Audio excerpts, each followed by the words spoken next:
Pessoal, a gente falou agora bastante sobre essa partilha, essa ação imperialista da Europa sobre o continente africano e o continente asiático.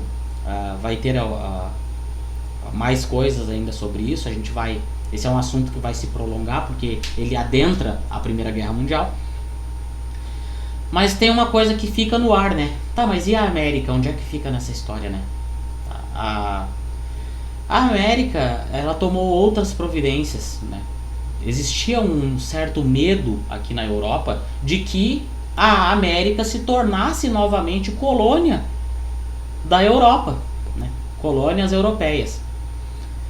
No passado, lá durante o colonialismo, a gente já tinha estudado que Portugal teve colônias na América do Sul, Espanha teve colônias, Inglaterra teve colônias na América do Norte, a própria França também. Então existia esse receio agora no final do século XIX de que a América poderia retornar, né, por ser nações menos evoluídas, não contar com grande avanço científico nem tecnológico, tá? Então isso poderia ter tornado a América toda ela colônia europeia novamente. Claro que isso não ia ser de mão beijada, mas através de conflitos poderia-se ter conseguido isso as nações europeias. E eu chego a pensar até que as nações europeias cogitaram essa ideia.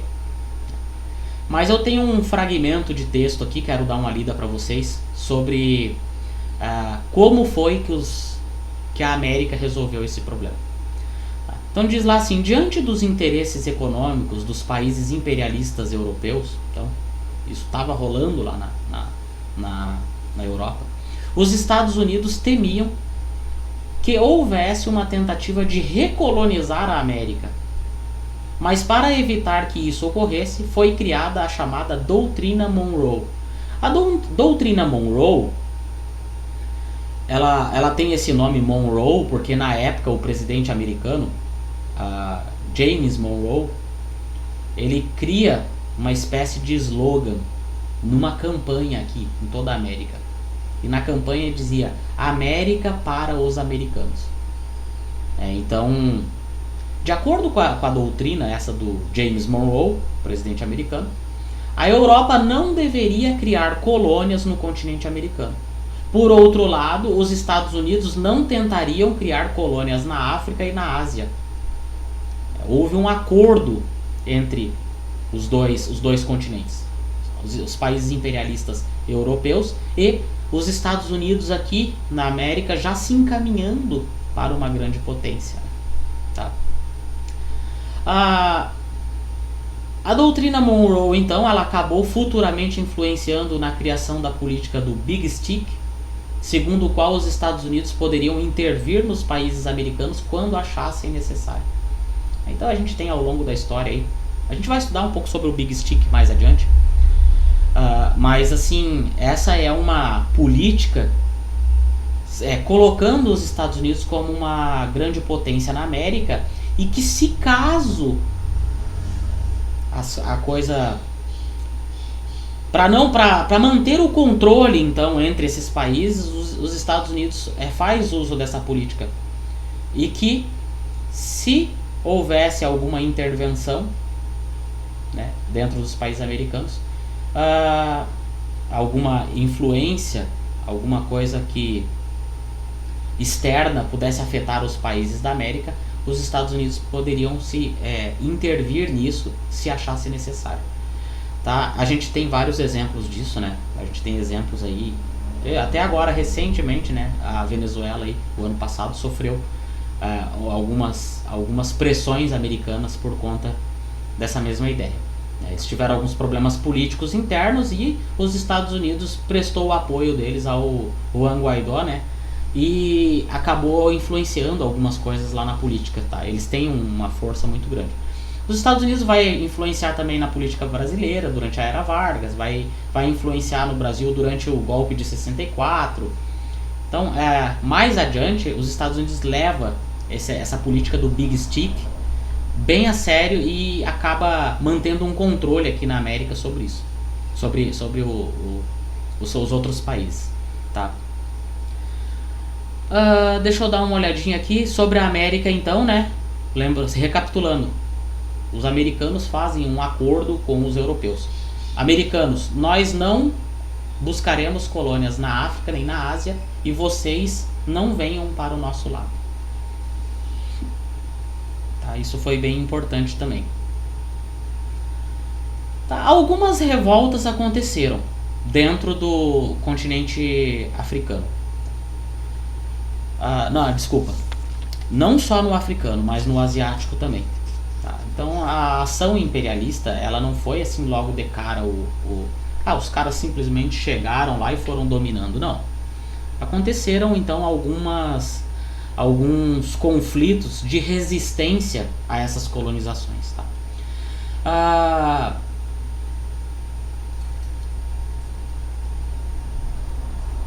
Os africanos e os asiáticos não tiveram grandes chances, né? A resistência aconteceu, mas a derrota foi inevitável, até por conta da superioridade militar e tecnológica que os europeus tinham sobre eles, né? Depois, mais tarde, lá pro final do ano, a gente deve estudar os processos de liberdade, né? De conquista de liberdade das nações africanas. A gente tem hoje lá Angola, a gente tem Camarões, África do Sul, Moçambique, nós temos Nigéria, nós temos vários países hoje formados, mas que há pouco tempo atrás eram colônias europeias e que acabaram conquistando as suas independências depois, né, e se formando como nação. Alguns problemas foram inevitáveis, né? Quando os europeus chegam na África, eles delimitam os seus territórios, na Ásia também, e a África, por ser um território tribal, ela acabou acontecendo internamente diversos conflitos, cara. Tá? Por quê? Porque pensa num território como a Nigéria, por exemplo. Tá? Se a gente pegar a Nigéria, olhasse o território da Nigéria, vou colocar ali um mapa da África agora para vocês darem uma olhada. No território da Nigéria tem existiam na época muitas tribos, inclusive tribos rivais. E inclusive tribos aliadas que acabaram ficando separadas pela fronteira. Então quando foi dividido, Camarões pertencia à Alemanha e a Nigéria pertencia à França, a Inglaterra, nessa divisão ali, tribos que estavam no meio acabaram sendo divididas, e também tribos que eram rivais acabaram ficando dentro do mesmo território, e isso gera um problema cultural muito grande dentro da África. Um exemplo que eu gosto muito de citar é Moçambique, que diz que Moçambique tem mais de 40 idiomas diferentes dialetos diferentes dentro do próprio território de Moçambique. E se vocês derem uma olhadinha no território de Moçambique, ele nem é tão grande assim. Se fala português lá como uma língua oficial, mas os dialetos de segunda língua, os dialetos nativos, são mais de 40. Dentro de Moçambique tem cidades que tem bairros, sabe, do tipo assim, Jardim das Acácias é uma tribo, lá tu caminhou um pouco mais adiante, tu foi lá pro São Francisco, já é outra tribo, e daqui a pouco tu vai pro centro, é outra tribo, e as tribos elas não se misturam, eles ficam fechadinhos ali dentro de uma única cidade. Tá? Então é bem, bem difícil a gente imaginar uma situação dessa, porque se você pega um ônibus, pega um veículo e entra num território de outra tribo, isso pode gerar conflitos, né, internos lá. Inclusive existem ainda até hoje, né, muitos conflitos. Tá? A questão das religiões também acabou afetando, gerando muitos problemas, porque os europeus chegam com uma ideia de cristianismo e tenta impor esse cristianismo na força lá, né? E lembrando que essas tribos africanas, elas eram basicamente, tinham as suas religiões, as suas crenças, né? Crenças da natureza, crenças em deuses e outras coisas, né? Nós vamos ainda tratar mais sobre esse assunto. Eu não vou me prolongar muito sobre isso, mas o que eu queria chamar a atenção aqui são para 3 revoltas, né? A Guerra dos Boeres, a Revolta de Cipaios e a Guerra do Ópio. Tá? Elas acontecem em lugares diferentes, tá? tá? Então, uma bem lá na China, a Guerra do Ópio na China, revolta dos cipaios na Índia e a Guerra dos Boeres na África do Sul. Vou colocar um exercício para vocês fazerem um levantamento sobre esses 3 conflitos, né, e o resultado dos 3, então. Tá? Com isso, a gente já vai ter uma ideia de como ficou o sentimento de presença desses europeus dentro do território, dominando eles, né? Tem outros 2 conceitos que eu gostaria de tratar ainda antes de encerrar. Primeiro é o conceito de protetorado e o segundo é o conceito de colônia. No conceito de colônia, então o que é uma colônia, afinal de contas? Já que os europeus estão indo colonizar esses lugares, né? Do que se trata uma colônia? Colônia, então, é uma posse de um determinado estado fora do seu território. Quem é que está fora do território? Nações europeias estão fora do território africano e vêm tomar posse desses territórios. Tá? Essas colônias acabam mantendo ligações administrativas, políticas e econômicas com a metrópole. O que isso quer dizer? Isso é um exemplo bem prático. Se a gente fosse pensar em história do Brasil, uma coisa mais real nossa, a gente ia compreender mais fácil. Por exemplo, por um longo período de tempo, o que a gente conhece por Brasil pertenceu a Portugal. E nós éramos uma colônia de Portugal e nós estávamos ligados politicamente, economicamente, a essa metrópole.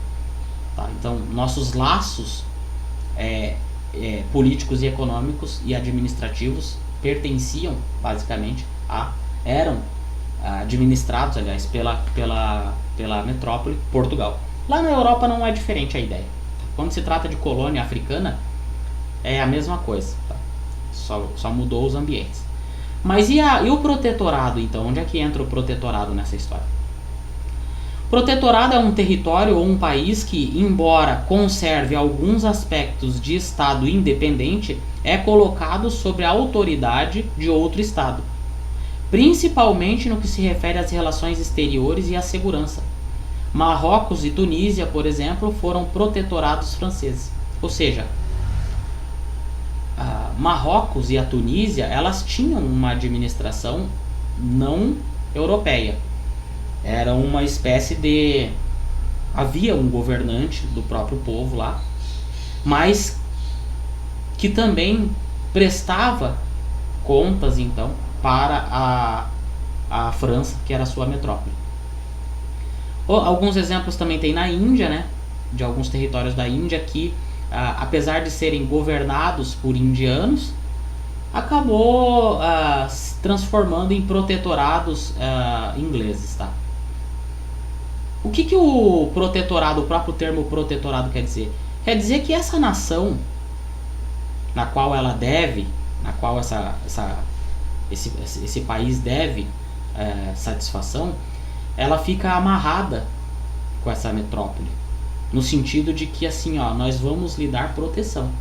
Tá? A nossa presença aqui é para garantir a segurança de vocês. Ou seja, vocês são um protetorado inglês, vocês são um protetorado francês.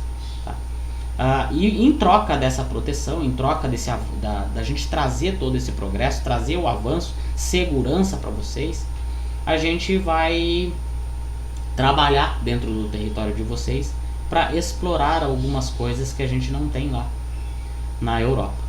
Tá? Então o protetorado e as colônias, elas têm conceitos parecidos, mas a colônia ela tá uma coisa mais assim, sem liberdade. Apesar dos dois terem o mesmo objetivo, serem explorados, parece que a população se sentia mais confortável tendo um governante do seu próprio povo, né? Mas ainda assim deveria prestar contas então para a nação europeia que estava colonizando a África. Pessoal, esses são conceitos que a gente não consegue compreender exatamente assim do nada. A gente precisa pesquisar, a gente precisa desenvolver algumas atividades para que a gente possa entender. Não é nada complexo também, a gente pode, através de qualquer pesquisa aí, a gente pode compreender tranquilamente esses conceitos de imperialismo, o que levou a acontecer essa divisão da África, a resistência dos africanos, então, com relação à colonização, os conceitos de protetorado e de colônia, as revoltas.